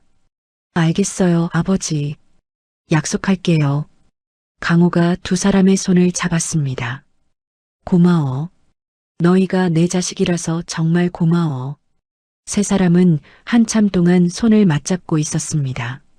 창밖으로 눈이 내리기 시작했습니다. 며칠 뒤 민준과 민서는 햇살의 집을 찾았습니다. 박순옥 원장이 두 사람을 반갑게 맞이했습니다. 어머, 또 왔구나. 추운데 고생이다. 민준이 원장에게 봉투를 건넸습니다. 이거 아버지가 원장님께 드리래요. 원장이 봉투를 받아들었습니다. 강호 씨가? 뭔데? 민준이 대답했습니다. 저희도 몰라요. 아버지가 떠나시면 열어보시래요. 원장의 눈가가 촉촉해졌습니다. 그래, 알았어. 잘 보관할게. 원장이 봉투를 서랍 깊숙이 넣었습니다. 민서가 말했습니다. 원장님, 저희 아빠 대신 후원 이어갈게요. 원장이 민서의 손을 잡았습니다. 고맙다, 민서야. 정말 고마워. 고아원 아이들이 달려왔습니다. 오빠, 언니 또 왔어요? 민준이 웃으며 대답했습니다. 그래, 또 왔어. 선물 가져왔어. 민서가 가방에서 장갑과 목도리를 꺼냈습니다. 겨울이니까 따뜻하게 입어. 아이들이 환호성을 질렀습니다. 고맙습니다, 언니. 수연이가 민준에게 다가왔습니다. 오빠, 다음에 또 올 거예요? 민준이 수연이의 머리를 쓰다듬었습니다. 그래, 또 올게. 약속해. 두 사람은 고아원을 나섰습니다. 눈이 펑펑 내리고 있었습니다. 민서가 말했습니다. 오빠, 아빠가 뿌듯해 하실 거야. 민준이 고개를 끄덕였습니다. 그래, 아버지 대신 우리가 해야지. 12월 24일 크리스마스 이브. 민준과 민서는 병원에서 강호와 함께 저녁을 보냈습니다. 민서가 케이크를 가져왔습니다.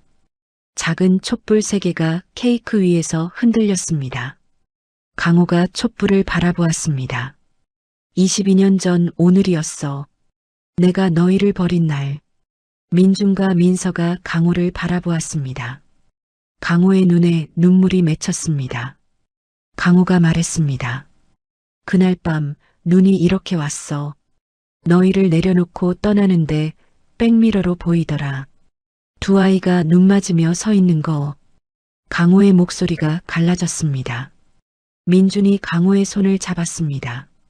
아버지, 그날 얘기는 이제 안 해도 돼요.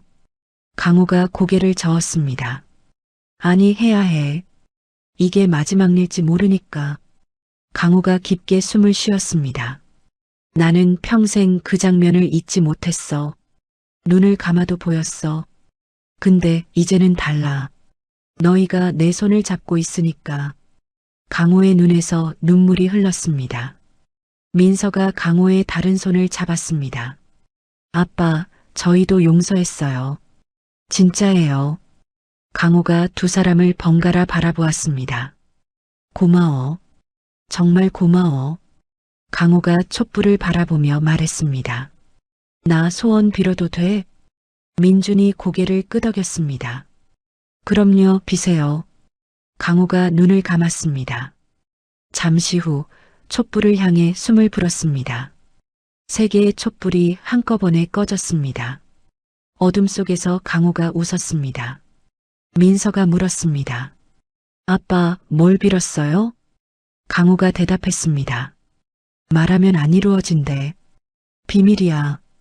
세 사람이 함께 웃었습니다. 그날 밤 민준과 민서는 병원에서 밤을 새웠습니다. 강호는 잠이 들었습니다. 두 사람은 강호의 잠든 얼굴을 바라보았습니다. 평화로운 표정이었습니다. 민서가 속삭였습니다. 오빠, 아빠 표정이 편안해 보여. 민준이 고개를 끄덕였습니다. 그래, 오랜만에 저렇게 푹 주무시네. 새벽이 되었습니다. 창밖으로 눈이 그쳤습니다. 하늘이 맑아지고 있었습니다. 별이 하나둘 떠올랐습니다. 12월 26일 새벽 2시, 강호가 눈을 떴습니다. 민준과 민서가 소파에서 잠들어 있었습니다. 강호는 두 사람을 한참 동안 바라보았습니다. 강호가 작게 중얼거렸습니다. 지영아, 나 이제 갈게. 아이들 다 컸어. 걱정 마. 강호의 눈에서 눈물이 흘렀습니다.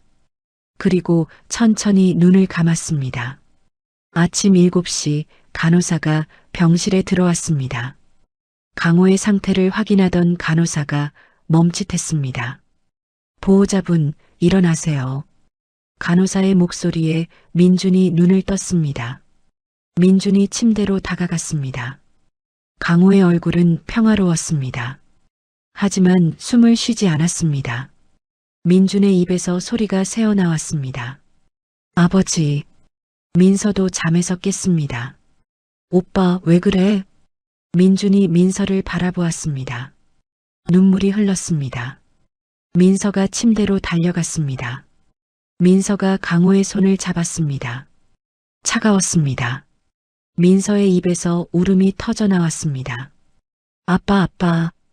의사가 들어와 사망을 확인했습니다. 사망 시각 12월 26일 새벽 2시경으로 추정됩니다. 민주는 아무 말도 하지 못했습니다. 그저 강호의 얼굴을 바라볼 뿐이었습니다. 민준이 강호의 손을 잡았습니다. 아버지, 약속 지킬게요. 강릉 바다에 모셔드릴게요. 민서도 울면서 고개를 끄덕였습니다. 두 사람은 한참 동안 강호의 곁을 떠나지 못했습니다. 장례는 조용히 치러졌습니다. 박순옥 원장이 조문을 왔습니다. 박재현 부장검사도 왔습니다. 이재훈과 이정아도 휠체어를 밀고 왔습니다. 이정아가 민서의 손을 잡았습니다. 민서야, 힘내. 아버지가 하늘에서 보고 계실 거야. 민서가 울면서 고개를 끄덕였습니다. 엄마, 와줘서 고마워요. 장례를 마치고 민주는 강호가 남긴 봉투를 열었습니다. 편지지 한 장과 통장 하나가 들어 있었습니다. 통장에는 20년간 모은 돈이 적혀 있었습니다. 민준의 눈에서 눈물이 흘렀습니다. 편지를 펼쳤습니다. 민준아, 이 돈은 내가 평생 모은 거야. 너와 민서가 나눠 가져라. 아빠가 해주지 못한 것들, 이걸로 조금이라도 채워라. 사랑한다, 아들아. 민주는 편지를 가슴에 안았습니다. 민서도 자신의 봉투를 열었습니다. 같은 통장 사본과 편지가 들어 있었습니다. 민서야, 네가 태어났을 때 얼마나 예뻤는지 몰라. 엄마를 닮아서 앞으로도 밝게 웃어라. 사랑한다, 딸아. 민서가 울었습니다. 2018년 1월 첫째 주 민준과 민서는 강릉으로 향했습니다. 차 안에는 강호의 유골함이 있었습니다. 겨울 바다가 눈앞에 펼쳐졌습니다. 파도 소리가 귀를 채웠습니다. 두 사람은 해변에 섰습니다. 민준이 유골함을 열었습니다. 바람이 불었습니다. 민서가 민준의 손을 잡았습니다. 민준이 말했습니다. 아버지, 약속 지켰어요. 여기가 강릉 바다예요. 민서가 말했습니다. 아빠, 엄마 만나세요. 이제 편히 쉬세요. 두 사람은 유골을 바다에 뿌렸습니다. 하얀 가루가 바람에 흩어졌습니다. 파도가 유골을 받아 멀리 데려갔습니다. 하늘에서 갈매기가 울었습니다. 민서가 울면서 말했습니다. 아빠, 사랑해요. 민준도 말했습니다. 아버지, 저도 사랑해요. 늦게 말해서 죄송해요. 파도가 두 사람의 발밑까지 밀려왔습니다. 차가운 바닷물이 발을 적셨습니다. 하지만 두 사람은 움직이지 않았습니다. 한참 동안 바다를 바라보았습니다. 돌아오는 길 민서가 말했습니다. 오빠, 이제 우리 둘이네. 민준이 고개를 끄덕였습니다. 그래, 둘이서 잘 살아야지. 아버지 보고 계시니까. 민서가 물었습니다. 오빠, 복직하면 춘천 가는 거야? 민준이 잠시 생각했습니다. 일단 가봐야지. 어디서든 할 일은 똑같으니까. 민서가 민준의 어깨에 기대었습니다. 오빠, 고마워. 옆에 있어줘서. 민준이 대답했습니다. 나도 고마워. 네가 있어서 버틸 수 있었어. 서울로 돌아온 두 사람은 박순옥 원장을 찾아갔습니다. 원장이 두 사람을 맞이했습니다. 바다에 잘 모셨니? 민준이 고개를 끄덕였습니다. 네, 아버지 유언대로요. 원장이 서랍에서 봉투를 꺼냈습니다. 나도 편지 읽어봤어. 원장의 눈가가 젖어 있었습니다. 원장이 말했습니다. 너희 아버지가 20년간 후원금 보내셨대. 매달 빠지지 않고 이 편지에 다 적혀 있더라. 민준과 민서가 놀란 얼굴로 원장을 바라보았습니다. 원장이 말을 이었습니다. 처음에는 적은 돈이었는데 나중에는 꽤 많이 보내셨어. 아이들 학용품 사고 난방비 내고 다 그 돈으로 했어. 민서의 눈에서 눈물이 흘렀습니다. 원장이 두 사람의 손을 잡았습니다. 너희 아버지는 좋은 사람이었어. 힘든 상황에서도 아이들을 잊지 않았어. 민준이 고개를 끄덕였습니다. 알아요. 이제 알아요. 원장이 말했습니다. 앞으로도 가끔 와줘. 아이들이 기다릴 거야. 민서가 대답했습니다. 그럼요. 매달 올게요. 아빠 대신. 두 사람은 고아원을 나섰습니다. 겨울 햇살이 따스했습니다. 민준이 하늘을 올려다보았습니다. 구름 사이로 파란 하늘이 보였습니다.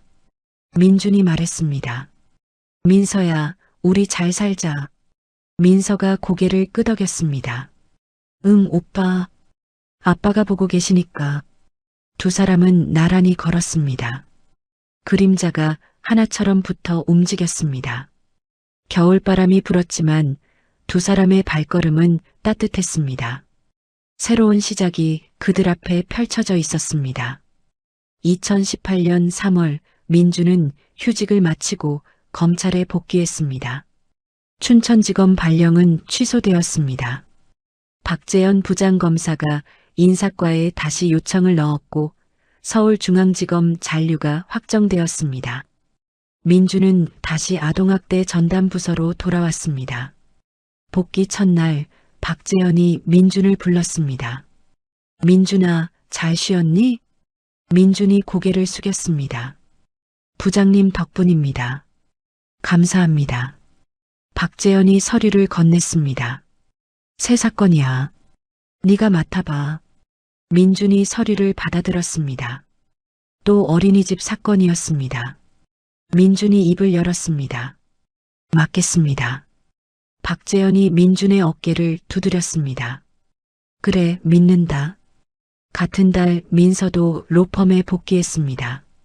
정아 어머니의 상태가 악화되어 간병에 전념했었지만 이정아가 민서에게 말했습니다. 민서야, 내일에. 나는 괜찮아. 민서는 눈물을 삼키며 로펌으로 돌아왔습니다. 4월의 어느 날 이정아가 세상을 떠났습니다. 병원에서 조용히 눈을 감았습니다. 민서는 이정아의 손을 잡고 울었습니다.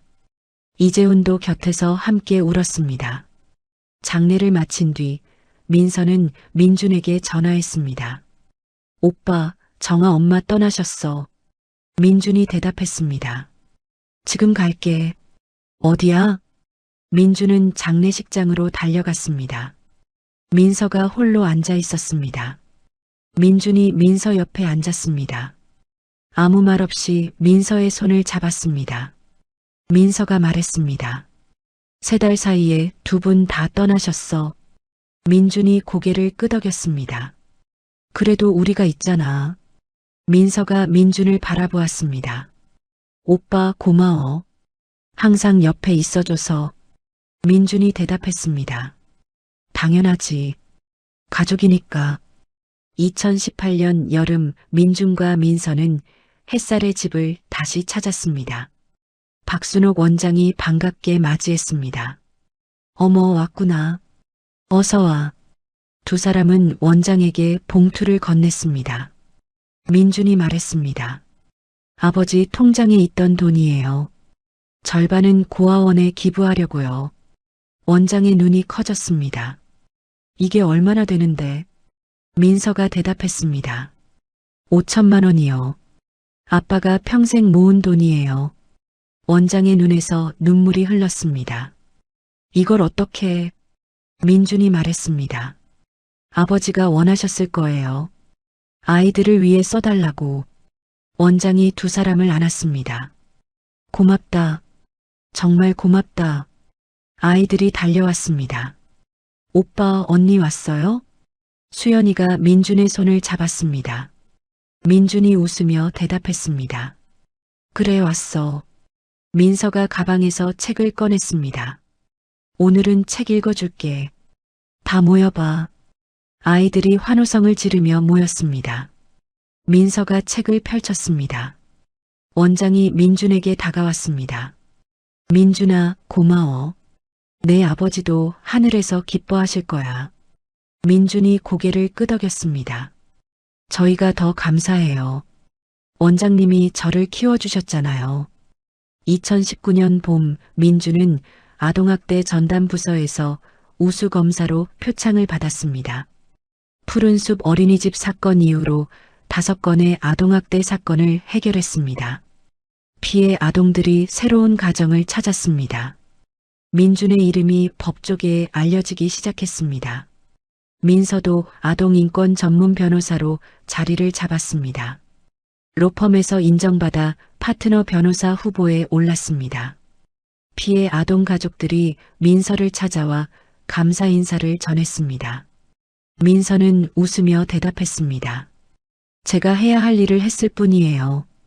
2020년 봄 햇살의 집에 큰 변화가 생겼습니다. 민준과 민서가 기부한 돈으로 새 건물이 지어졌습니다. 개원식 날 박순옥 원장이 2 사람을 초대했습니다.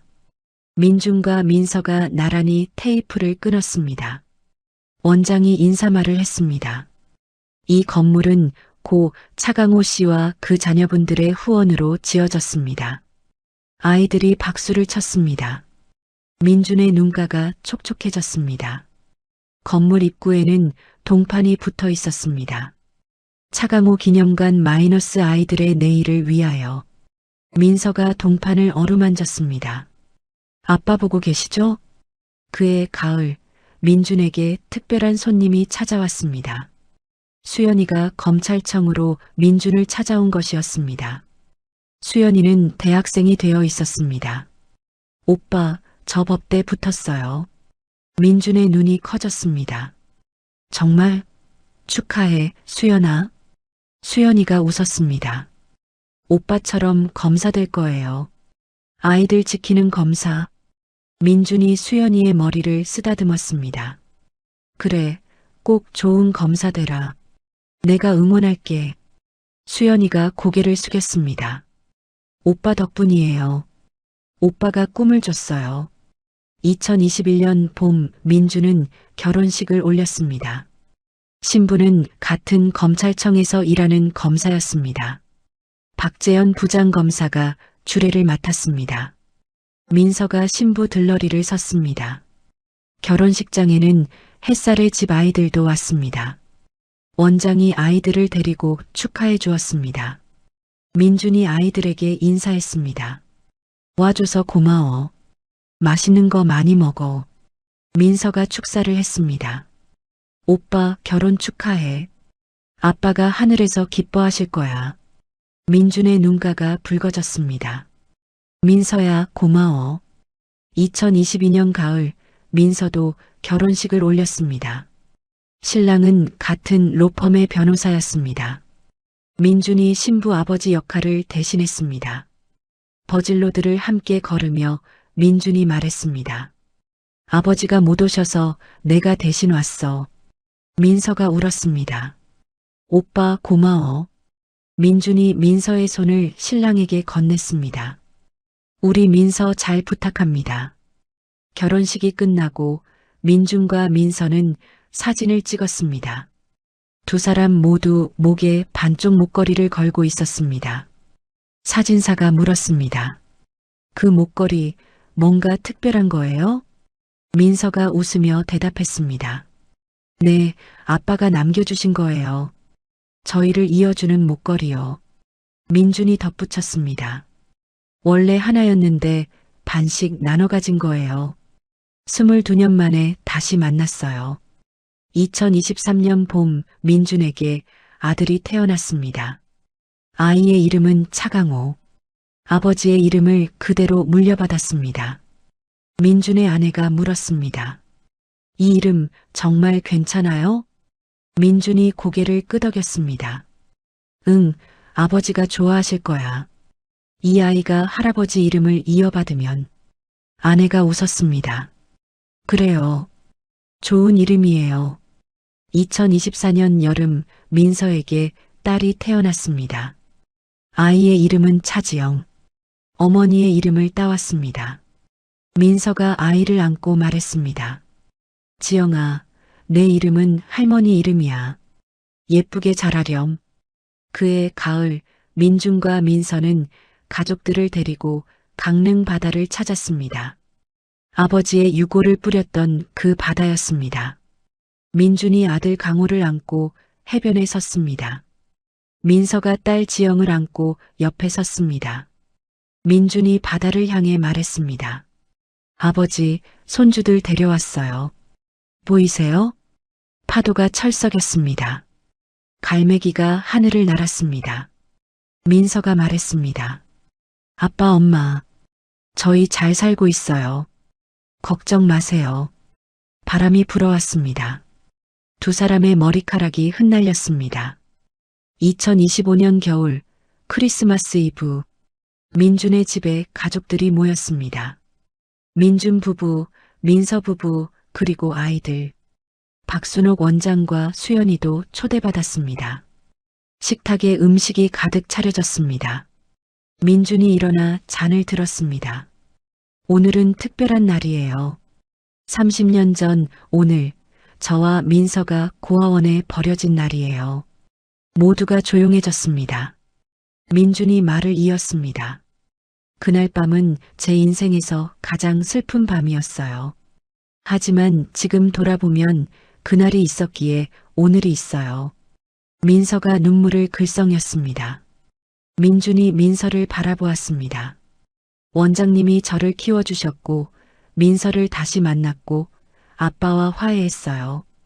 그리고 지금 이렇게 가족이 모여 있어요. 원장이 눈물을 닦았습니다. 민준아, 잘 컸다. 정말 잘 컸어. 민준이 고개를 숙였습니다. 원장님 덕분이에요. 수연이가 말했습니다.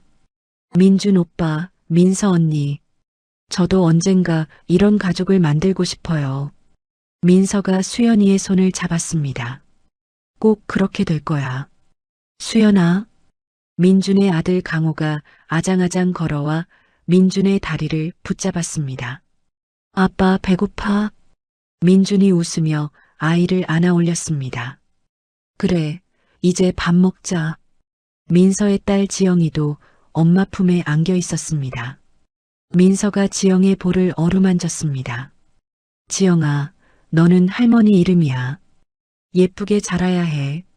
지영이가 방긋 웃었습니다. 식사가 끝나고 민준이 목걸이를 꺼냈습니다. 민서도 자신의 목걸이를 꺼냈습니다. 2개의 반쪽을 테이블 위에 올려놓았습니다. 합쳐지자 완벽한 원이 되었습니다. 민준이 말했습니다. 이 목걸이가 저희를 다시 만나게 해줬어요. 엄마가 남긴 거예요. 원장이 목걸이를 바라보았습니다. 그래, 지영 씨가 남긴 거지. 언젠가 아이들이 서로를 찾을 거라고 했어. 민서가 물었습니다. 원장님, 엄마 알고 계셨어요? 원장이 고개를 끄덕였습니다. 너희 아버지한테 들었어. 지영 씨가 얼마나 너희를 사랑했는지. 민준이 아들 강호에게 목걸이를 보여주었습니다. 강호야, 이건 할아버지랑 할머니가 남긴 거야. 나중에 너한테 줄게. 아이가 목걸이를 신기하게 바라보았습니다. 반짝반짝. 밤이 깊어졌습니다. 손님들이 하나둘 떠났습니다.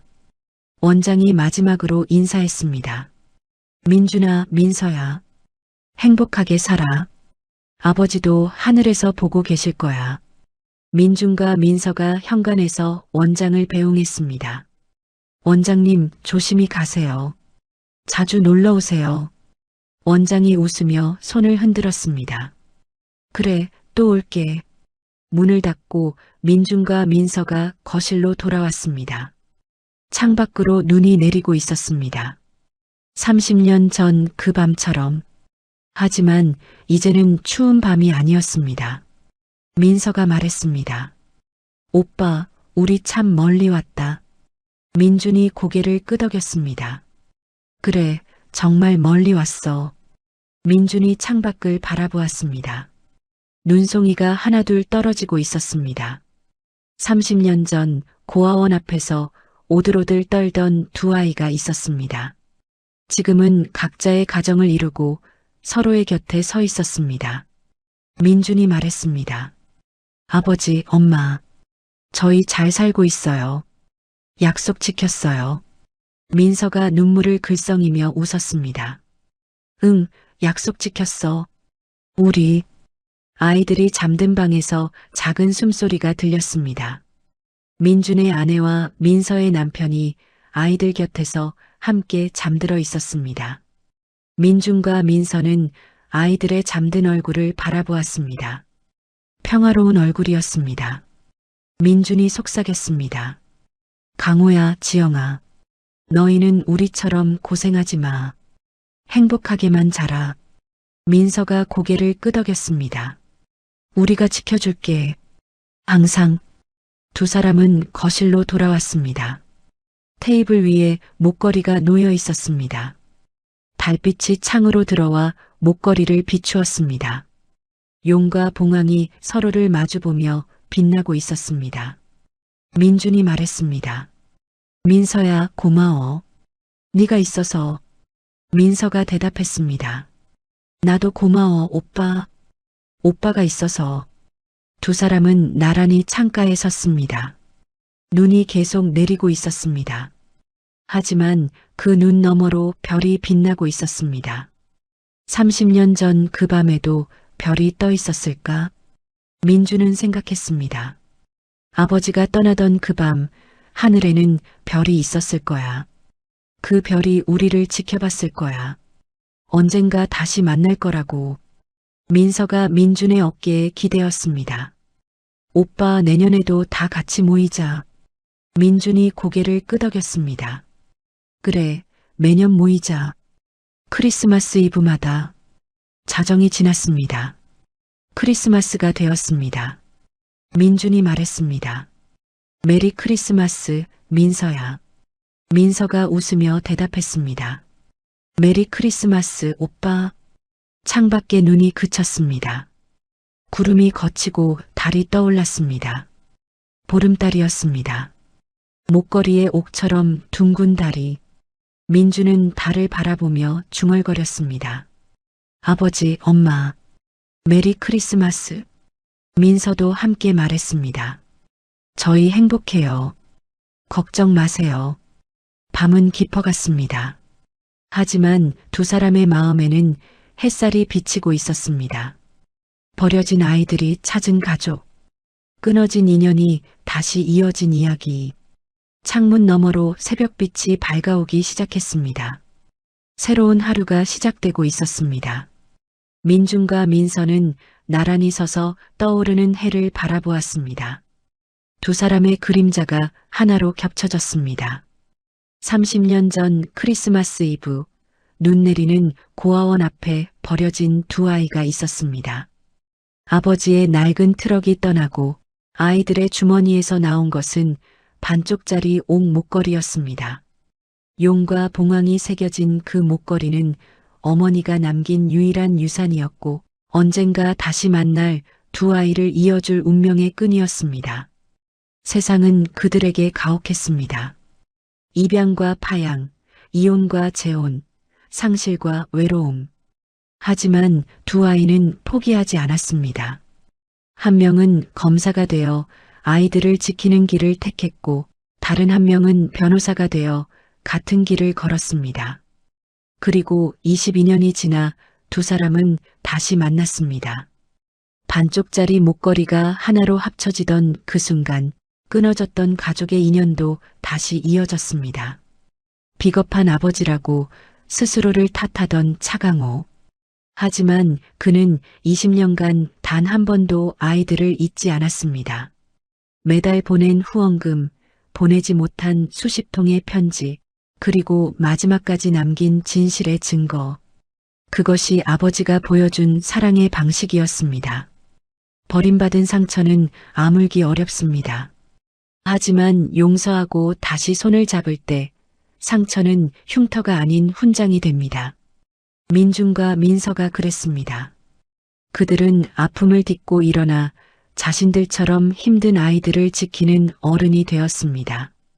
그리고 아버지의 이름과 어머니의 이름을 자녀에게 물려주며 끊어질 뻔했던 가족의 역사를 이어갔습니다. 이야기를 끝까지 들어주신 분이 계시다면 잘 들었다고 댓글 하나만 남겨주세요. 감사합니다.